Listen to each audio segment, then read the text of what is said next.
Hey guys, Team Trekyards is back. I'm Captain Foley. I'm Klingons. Hey guys. And today is a good day to analyze. A good day to break down. A good day, it sounds like you're going to wreck your ship. But no, a good day to look at things, all things Discovery. And today, looking at something very specific, as we have been doing with these videos that we're coming out with. We're taking bits from the trailer, we're breaking them down into technology, whatever, uniforms, maybe even Klingons, and talking about them. So, what is the topic of today's analysis? Well, let me rephrase your previous statement. Definitely Klingons, yes. These were leaked some months ago, and we had a video about them, and boy, was a lot of controversy.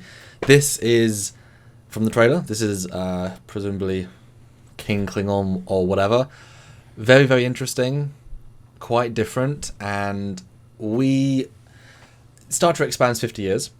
And a lot of iterations. Technically, reboots have happened, like the motion picture and TNG, in a sense, with the look and things, and the Klingons have evolved.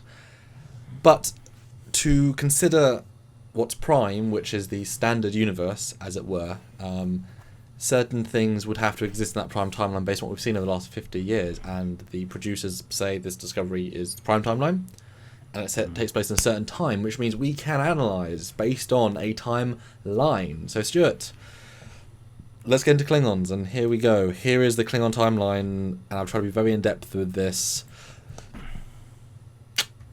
Anything stand out straight away? Well, I see. Again, this as kind of happens with when we do this, the TOS always seems a little bit of a standout one that doesn't really fit, but that's just because of when it was made, product of its time, and other than that, everything here looks very cohesive to me. Even Discovery, dare I say it. I know people hate these Klingons, but that's why we're here to discuss. Okay, so let's break it down quickly, because there's a lot of thought went into this. So we first saw Klingons in Enterprise, the prequel series.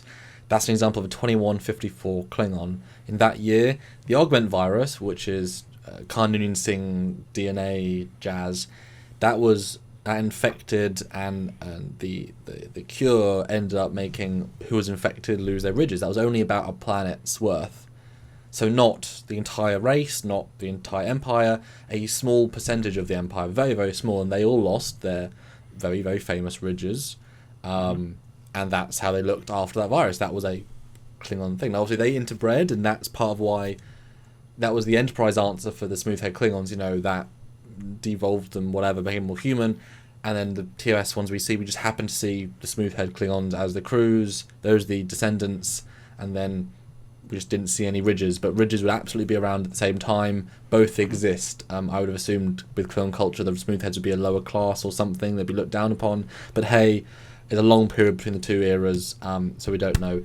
Then, the other standout here is obviously the Interdarkness Klingon. Now, you might be scratching your head saying, that's JJ-verse, what are you doing? Now, yes, you are right, there's the JJ reimagined Klingons, but takes place at 2259.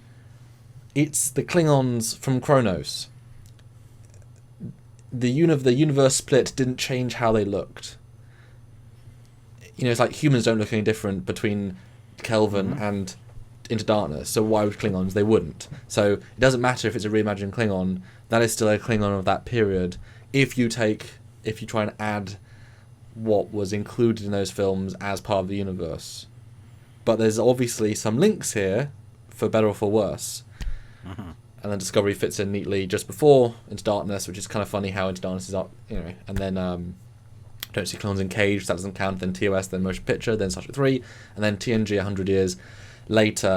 So, Stuart, you say it works. I mean, what makes you think it works? I mean, I see, somebody went bald, and now there's hair and there's ridges. I mean, what do you think? Well, as you said, the guy from Enterprise lost the forehead ridges, but still has the hair, which is fine.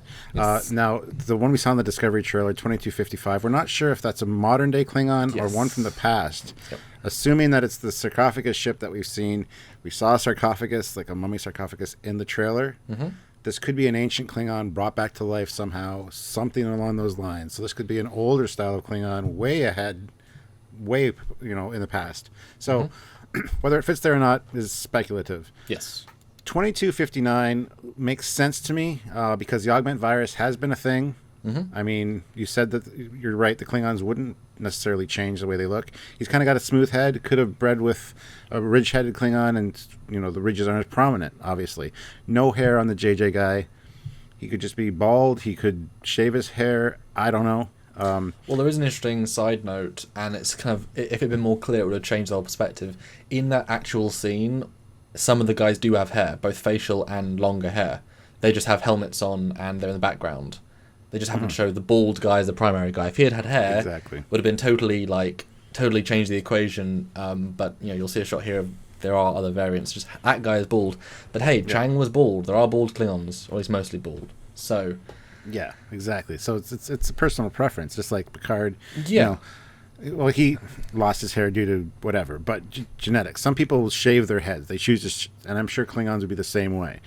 So I don't really have a problem with there being no hair on the ones in the Discovery trailer. It could be that they're part of a secret sect of Klingons that, it's a cult, and that's why they have no hair at all. Again, they could be going to revive their... Who knows what the storyline is with this ancient sarcophagus ship, if it is that, and this guy. He obviously looks Pharaoh-esque. He's got the gold armor, which is very, very stands out from all the other ones. It's got jewels embedded in it, so it does have a pharaoh or king, as you said, kind of vibe. So he could be somebody from the past that's very important. Clearly, though, they have linked visually to the JJ Klingons. This is the only guy we really saw and got a sense of in that movie. And for the wider audience, that's the Klingon people know. So obviously, visually, a lot similar to that one than to any of the other ones. Did they though? Because I'm looking at this, and the thing that stands out to me, and we've discussed this off camera, the 2285 Krug from Star Trek 3 and 2364, one of the first Klingons we see in TNG besides Worf. Yep. Look at their foreheads and compare it to the one from the Discovery trailer. It almost looks like it could be the same prosthetic piece. It's obviously designed similarly. Not very prominent ridges. Again, I have no problem with that. Like you said, they would be interbreeding. They'd be genetically, that virus would be getting disappearing over time. Well, 100 years until the Discovery thing. 100 years of breeding. That's a lot of people. Yeah. And you had said that the smooth-headed Klingons you would imagine would be lower status. I don't know if I buy that for TOS, because they're ship captains. Yeah. And we know that a few of them are Dahar masters. So that's important, apparently. Yeah. And then they probably get ridgeal reconstructive surgery, which we'll talk about a little bit later. Yes. Yeah, no, I certainly agree. But then again, if you look at, that's 112 years. 112 years, slavery, obviously, in our world, roughly, at least Western countries, 50 years, slavery's gone from being prevalent to being gone. So give it 100 years, and such prejudices, if there's really a nice, movement to give the smooth heads a chance, 110, 115 years, at that point, you're right, it'll be totally normal. And if these other two Klingons are in between, then, there's obviously dissemination of, lack of hair and things, but I guess hair is making a comeback in 2068, because all the Klingons have hair, facial features. And a lot of people point out, too, the piercings on the JJ Klingons. I don't really have a problem with that. Again, it could be a specific group of Klingons from a certain region of the planet. That's just their cultural style, their cultural, the way to differentiate themselves from other Klingons. So I don't have a problem with that so much. Well, there's an easy way around that. What you see in the film is a tactical strike force that are going after the crew, and two small strike craft. They're military forces. So just like, a SWAT team or a SEAL team might have a matching tattoo as their clan markings, this clan might have ridge tattoos. Exactly. You're taking broad strokes with one person. If you took the Star Trek 6, again, if you took any of these Klingons out of, except the TNG onwards, or the Star Trek 3 onwards, because they're all, Michael Westmore made them very, very, very consistent. Everyone else, though, if you took any of them individually, it wouldn't work, per se, because it's the contextual flow of time and blah, blah, blah, blah, blah. And interestingly enough, the one from 2271, the motion picture, has kind of a different aesthetic as far as ridges go. Again, I don't have an issue with that, because different regions of the planet have different evolutionary ridge lines, let's say. We've got, how many diverse cultures do we have on this planet for different regions. They all look visually different. Same with Klingons. Why can't that be a thing? People just tend to group all of the alien species in Star Trek. They all have to look like this. Well, that's silly. I mean, and the Andorians in Enterprise, they got the albino ones, the pale ones, with different, and they even have telepathic powers. So I really have no issue with any of this. I mean, yeah, the one from the Discovery Trail has got a bit of a wider nose, but again, that goes back to what I was just talking about, regional influences. I don't see a problem. I don't know why the Klingons are such an issue with people. There's obvious workarounds. It would have been nice if some of them had hair, because straight away that would remove some of the issues. But I'll take a specific example, though, just to put some more context. In Star Trek 3, there's a specific Klingon on Krug's crew, and here he is right now. If you took away his side hair, he would look very, very similar to the other Klingons. Very, very similar, apart from obviously the little goatee thing. So, you know what I mean? It doesn't take much of a step. There's been so much variation in the Klingon forehead ridges that, you know, them, by trying to create unique Klingons in the Prime timeline, this one guy is not as far away as he could be. Now, that's being very rational about it. But, as we tend to do, we're here to disseminate the information and break it down for you guys, show you guys everything we've uncovered in our research, and show you that there's other ways to think about things instead of just broad strokes. It's very fine, detailed nuances that we look at, and you can see that in this chart. There's 50 years of continuity here. It's a lot. But I will just say, we're looking at it very rationally, but the more obvious way to look at it, you take away all the canon, you look at them as a one-off piece, and this is the knee-jerk reaction everyone's doing. Clearly, the people at Discovery are doing a different look for a Klingon, something original, something different, something unique, that is trying to make a statement of, we're not your father's Klingons, we're not your grandfather's Klingons, we're not your TOS Klingons, we're not your TNG Klingons, we're not your movie Klingons, we are new Klingons, and some visual stylings with JJ in some respect, there's probably a reason for no hair, that's my gut, but they're obviously saying we are not the Klingons you know, these are different. Now, currently in this chart, we're assuming they're of the time. I think this would all be solved by seeing one ship of the time, and they've looked relatively, or even like the Star Trek Into Darkness ones just with hair, that would be mostly fine, because I mean that's only 4 years apart. They should look like that. I mean 4 years is nothing. But then the theory, like you said, the sarcophagus Klingons, proto Klingons. Well, one thing I said to you off camera, Stuart, is that a simple answer. A sarcophagus ship implies a very certain process of stasis, But a sarcophagus, they dry your skin, and things do degrade over time. Now, we're assuming that not just this chap, but also the whole ship is under stasis. And we do see a lot of variations of Klingons, and you can see some pictures here of other ones in the crowd that look really. I mean, this guy looks more Klingon than a lot of them do. Some of them just look really out of the box, like with really big heads and look like just generic aliens, whatever. But this guy in particular, my theory is that they is part of the stasis process. Maybe they've been in stasis for 2,000 years, say.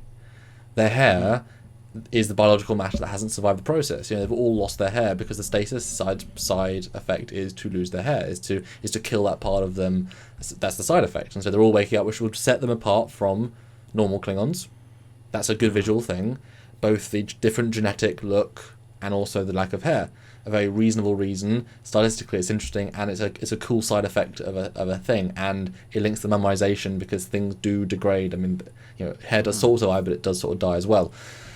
So my gut is also with you really far away. I mean, if you look at the ridges of, well, like you said, the ridges of Star Trek 3, I mean, those are almost identical. But also look to the Enterprise era. I mean, it's still a ridge's ridge. It's yeah. Well, going back to the bald thing for a second, I know I mentioned this earlier, but a religious sect. I mean, the Buddhist monks. They shave their heads. It's just, and could be a cult. This could be some kind of ancient religion, religious sect. Who knows? There could be a simple explanation. And that one shot with all the Klingons lined up, there's a lot of variation in ridges there as well. Some very prominent, others not so much. Even some ear differences. So, again, a regional thing. Or they could have interbred with an alien species, Mm-hmm. and these are Klingons that branched off from the Yep. Klingon homeworld and did their own thing, Mm-hmm. and since they've been with another culture, they look different. I mean, there's so many explanations that you don't have to just jump all over it right away going, I don't like it, you know. They're not Klingons looking, but I'm assuming they've done a good reason, and if there's a cool narrative reason, then it adds so much texture. You've given them a backstory by changing their look. That's the interesting bit. Yeah, and that's the good bit. If you look at the trailer and you know anything about trailers are sometimes very deceptive. Sometimes. There is a scene where they say the Klingons are coming out of warp, and all of a sudden, all the Klingon symbols just pop up. Mm-hmm. It could be that these guys, like I said, are some kind of renegade cult or renegade faction of the Klingons that split off, and the real Klingons found out, and they show up after our heroes did, and all of a sudden we're going to see real Klingons on those ships that we didn't see in this trailer. And that is ironically my bet enough, completely as well. Yeah. Ironically enough, the Discovery's not in this trailer. So how do we know that? You know, they left the Klingons out, the real Klingons, to have us speculating and go in with our expectations lower, saying we're going to hate the Klingons, and then all of a sudden find out that there actually are real Klingons. Well, yeah, I mean, you're trying to set a new tone for people, but also, intrigue. I mean, this trailer gave us so much to talk about that this is, all the chat boards are on fire. Every community is on fire with just talking and discussion and things. And even if a large percentage is negative on the Klingons, it's a lot of discussion. If they look like normal Klingons, okay. And if you show both Klingons, then it would give it away, potentially. You're right. It'd be cool if, I think it's very likely these guys don't, this guy hasn't got a fleet. He's got a ship. He's got a single thing. The fleet of Klingons is the classic, set of Klingons. I absolutely think that's what's going to happen. But they'll probably play a smaller part. And then they'll play more of a part as it goes on. Because a civil war between these aggressive, mean-looking Klingons and classic Klingons, or at least a slightly updated, slightly more make-uppy, more variation of hair, no hair. Like if they set a precedent more like Chang, some are bald, some are not, some are like really span out the variation to make it a bit more acceptable, I suppose, to have no hair. Then that works really well. It's a strange old proposition, but I will say though that if you look at this chart, visually to me, Into Darkness one in terms of the slice links to the Enterprise guy, but actually links to the motion picture guy. He's also got that singular thing. It looks like the Enterprise guy, the motion picture is an interbreed between a smooth head and a Into Darkness Klingon. They've lost the ridges, but could hear the middle bit. They're all interbreed variations. A lot of thought in this. And speaking of motion picture, I just want to bring up the details in the armor that they have here. Yes. The armor is very reminiscent of one of the early design sketches for the Klingons from the motion picture. Yes. We've got a concept drawing here where you can see it. And even the Klingons themselves look the same. They also pulled the Discovery design from the Ralph McQuarrie drawings of the same movie. So they used a lot of reference material, either as an homage to what came before that didn't make it to screen or whatever. But the point is that they're either trying to bring in the past, the things that could have been, and as a new take on it, or that there's something completely different that we can look forward to, but based on an old design. I don't have a problem with that. The armor looks like ancient Klingon armor. Yep. And that evolved into what we see in TNG. Yep. I mean, or ceremonial armor, or just battle armor, just 100% not space battle armor, actual battle armor. Yeah. I like the ceremonial aspect though, because there's different colors in that lineup of the Klingons. There's a dark one, there's a almost white one, and then a bunch of red ones. It could be like the red or the crimson guard, from Star Wars. So many explanations. I say this for the Discovery. I appreciate that they're using retro designs in the sense, part of why Episode 7 Star Wars worked so well is because they went back to Ralph McQuarrie's original concept for that as well. So the brushstrokes are part of the original fabric of the universe. Yes, the Ralph McQuarrie concepts were not taken up, any of them really, for the motion picture, those ones anyway. So they are unused, but they have a part of... They basically, they date the look into more of the era that it's trying to be. sort of, rather than inventing something brand new and being brand new. So, you could reinvent the wheel for Klingons, or say, hey, we've got this awesome sketch. It was done when Klingons were being rebooted. It has bloodline, sharing. I don't know. I want to just bring a couple of little other things before we close out. If you there's a specific Klingon in this picture lineup that we've got in the folder. It's a general from Enterprise. He's the ones that attacked the augment virus place, and it's a moody shot. If you look at his forehead ridges, they're big, bulky, and thick. Again, very similar to the Discovery Klingon. Much closer than the one we see in the big chart, which is a single line. This guy has very similar arrangement, just a bit more bubbly and rather than straight. And again, yes, the nose is really out of the ballpark, but again, we haven't dissected all different noses. I mean, these are variation on people. It really is as simple as that. I mean, I'm looking to another picture, 3 Klingons in a row in a lineup, and if you look, all of the noses are very normal, and in fact, they've got a double layer to them. It looks like 4 nostrils, which actually is really weird, because that would be a big precedent, saying Klingons have 4 nostrils. Well, no, if you look at every other Klingon makeup, except for TOS, and like Star Trek 3, for example, there's always that little bit of a ridge there. I was going to say... And sometimes it's way more pronounced, other times they don't even have one. So it's true. Well, this lineup of like the red and white Klingon, there's one in the back that has no lip. There's another guy that has a little bit, looks like a lady Klingon, no lip at all. The 3 lined up, they all do have, they look like second nostrils, but those noses are much more normal, But it's also full face makeup. It's not just adding makeup. It's a full mask, which is going to change the feel anyway. You can have, rather than having the organic, smooth human curves, having these really thick angles, which we don't have. So they kind of look like the Scarab. I mean, this picture in particular looks like the Scarans from Farscape. You have a full face mask. It gives you way more ability to alter and look less human, and these aren't meant to be humans. I mean, okay, yes, the human ones are meant to look like humans, but these ones, proto-humans, maybe they evolved to look more and more like us, and that's one of the things. Again, depends how much they want to relink to canon. It's tricky. It really is. You say it's tricky or it's Trekkie? But that's not it, guys. Samuel's done some great work as usual with this, making some cool charts. There's an extra chart here that has a branch off of it, and some interesting Klingons there as well. So Samuel, just explain to everybody what you had intended with this. Okay, so we see 3 really standout Klingons in TOS. All 3 appeared again in DS9, and all with full ridges and full long hair, very classical Klingons. Now that was both retconning and also Augment Virus got fixed, we can assume, because TOS still exists and we see TOS Klingons in DS9 as well, which means they did, there is still continuity there. It was that the Augment Virus was either fixed in that generation or, like you said earlier, surgery. But in 2293, the last picture, that is the same actor who's brought back as a fun little cameo for Flashback, the episode where we see Sulu on the bridge of the USS Excelsior in Star Trek 6. So we know by that point, which is, in 2364 is first season of TNG. So you're looking at 2370 as DS9. 80 years earlier, he had already got, he'd already lost the human look and was gaining the ridges and gained the same style. So that means that, between 2154 and 2259, 100 years, at least there were still smooth-head Klingons and people chose whether... But between the 2268s and 2293...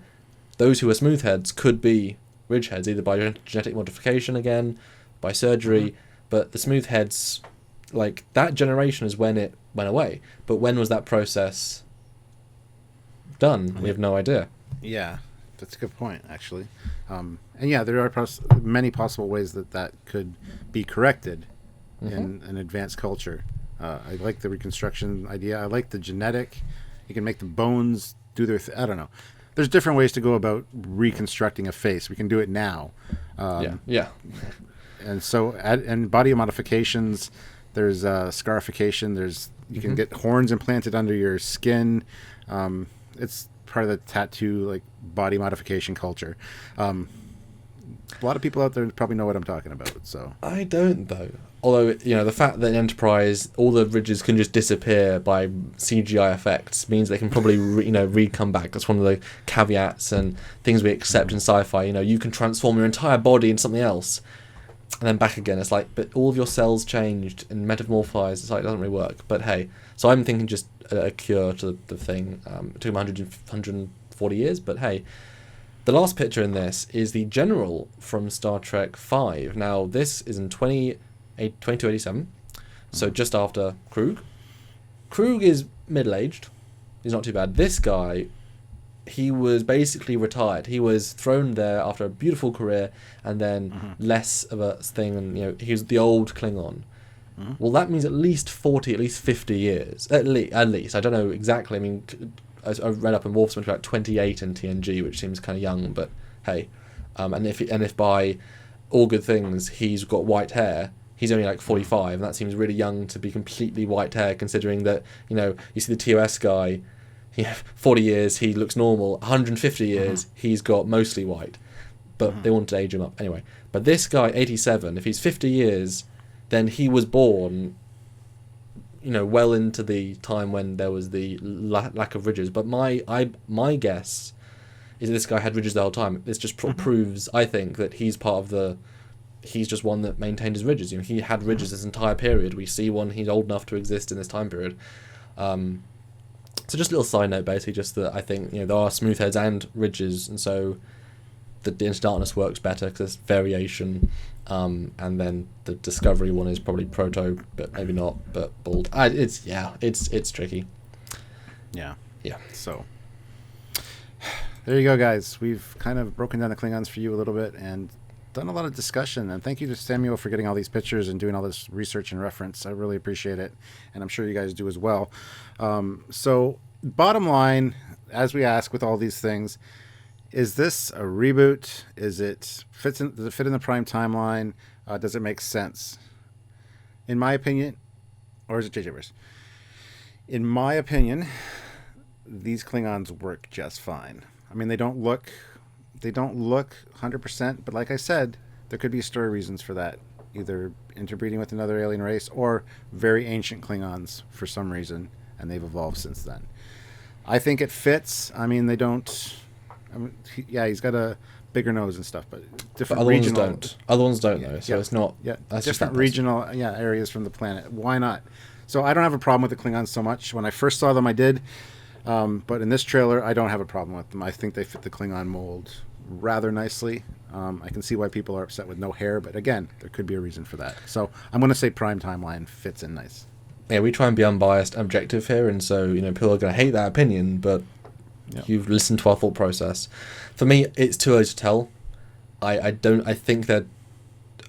think part of the consistency of seeing the Klingons over 50 years should be maintained. It's either a statement of screw you Klingons, we're going to do something different, in which case they don't work. And you again, if you pulled a few of those Klingons into a lineup of 10 sci-fi shows, you wouldn't say they were Klingons. You wouldn't say they were Star Trek. Yeah.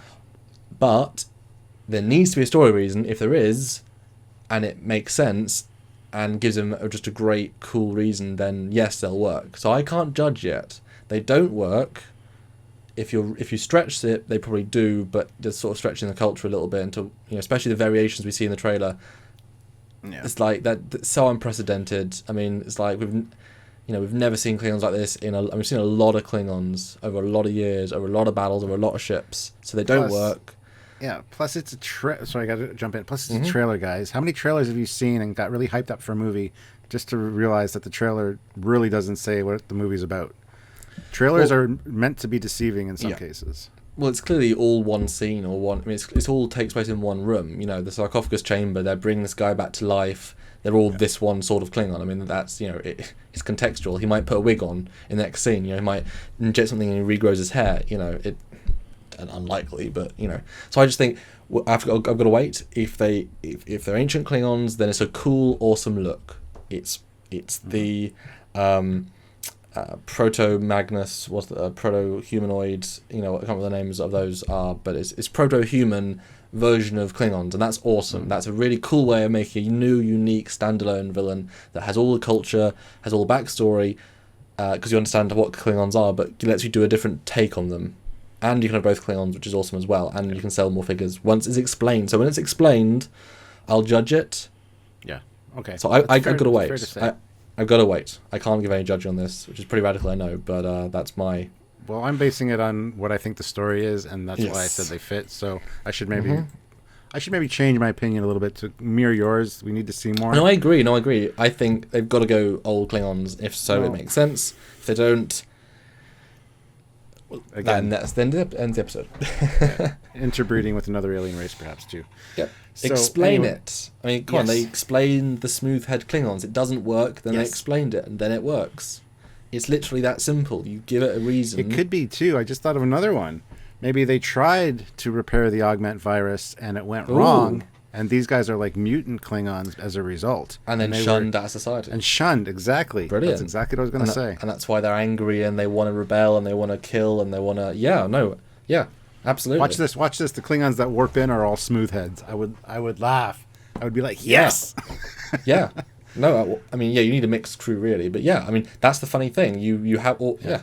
There's so many things you can do with that. If they care about canon, real prime canon, they can do so much with the Klingons. There's so many possibilities. You can have smooth, fully ridged, everything in between. Yeah. Just lose the nose and give them some hair. That's fine. Anyway, guys, we want to hear your thoughts. As you've listened to us, we've come up with a lot of interesting points, and we've looked at all this information, looked at this chart. Put your comments below. We want to hear your thoughts. And